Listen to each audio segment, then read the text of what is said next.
kung paano ba nagkaroon ng ganyang confidential funds at paano ginamit. So, kasalanan niya yan.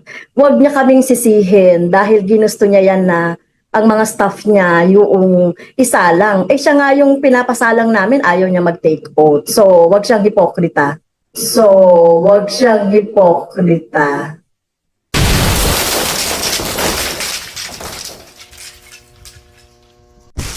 Pero nakita ko kasi no, for the whole proceedings, mula nung nandoon ako, nakita ko yung talagang pagtatangka talaga ni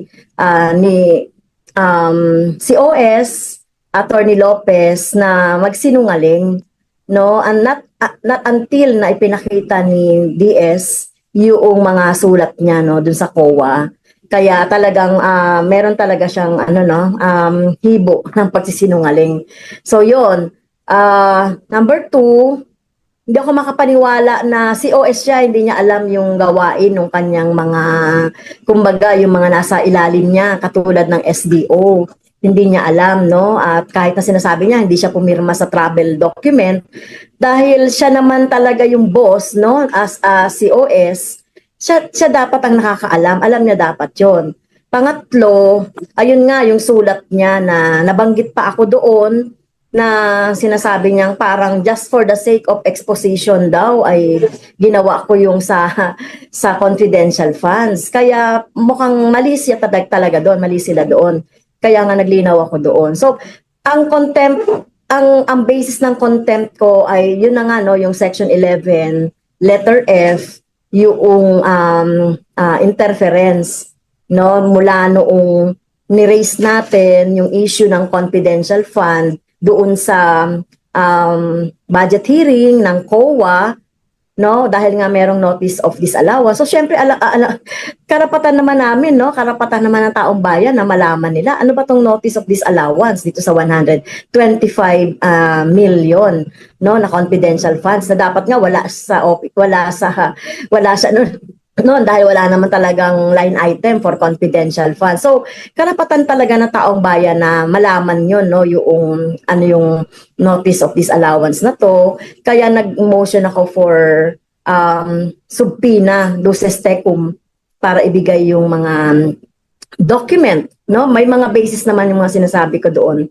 Kaya hindi lang for the sake of expose or whatever na iniisip nilang reason. So yun. So, kasama po yung letter niya sa COA na parang pumipigil sa COA na ibigay yung results po ng report sa House. Yes, isa yun, no? Isa yun doon sa mga rason. Pero sabi ko nga, for the whole proceedings talagang halatang nagsisinungaling siya, nagtatago sila, nag-evade siya, no? Kaya nag-culminate na yon doon sa letter na talagang sinasabi naman niya sa letter na hindi ba sabi niya wala siyang alam sa confidential fund. Pero sa letter, siya nga yung sumagot doon sa audit observation memo ng COA. At siya din yung nagsabi na huwag magbigay ng records or anumang report sa House of Representatives. So ibig sabihin parang sinasabi niya ba, baliwalain niyo na lang yung sinasabing ganyan, no, kasi hindi request yun eh. Nabasa ko yung sulat, it is commanding. Nakalagay kasi doon should. 'Di ba? Should. Para inuutusan mo ang COA na na wag magbigay ng report sa House of Representatives. Eh mahalaga yun doon sa inquiry, sa probing na ginagawa namin. Kaya talagang talagang talagang napilitan na tayo, no, na siya, i-detain siya, no, yun. Ma'am, last na lang from my part. Meron pong statement si Vice President Sara Duterte, pero I think this was before pa na-cite in contempt si Attorney Zulaika. Basically, sinasabi niya po, yung mga kasama niya sa OVP, kung makikita nyo, kawawang-kawawa sila sa pag-persecute sa akin, sa paghabol sa akin, sa paninira ng aking pangalan, nadamay ang kanilang trabaho, pati ang kanilang pangalan, referring to the House hearing po. Well, that is hypocrite. 'Di ba? Parang gusto naman niya talagang gano'n ang maging itsura ng kanyang mga staff. she should be there. Siya nga yung dapat na sumagot doon eh. Pero ayaw niyang mag-take oath. Ayaw niyang magsabi ng totoo. 'Di ba? So, yung mga nag-take oath kasi doon, ina-expect talaga natin na magsabi ng totoo. No, ayaw niyang gawin 'yon, kaya yung ano niya, yung mga staff niya, yung tinawag natin, no? Sila naman yung gumagawa noong mga kumaga dirty works, 'di ba? Do sa baba. So, tinawag natin, mahalaga doon talaga yung mga nakapirma sa letter, which is si OS talaga, si Attorney Lopez, yung SDO, si Miss Acosta, at saka yung, syempre yung in charge sa accounting, saka yung budgeting. So mahalaga namang mga tao yun sa baba niya para maliwanagan kami tungkol dito sa report ng COA, no? Sa report ng kung paano ba nagkaroon ng ganyang confidential funds at paano ginamit. So, kasalanan niya yan.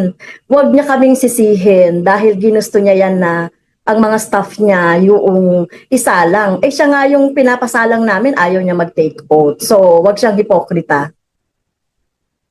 Okay, guys?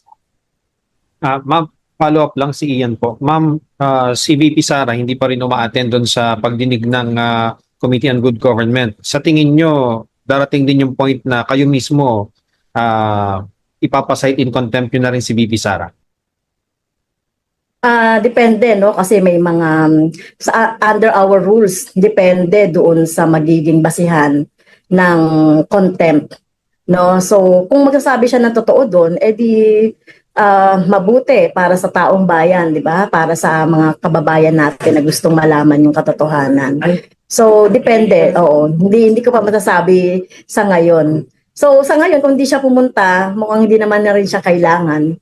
Mahalaga lang yung SDO, yung assistant COS, at saka yung dalawa pa na ipinatawag namin. So, sila na lang siguro yung na magpupuno doon sa kailangan nating mga data.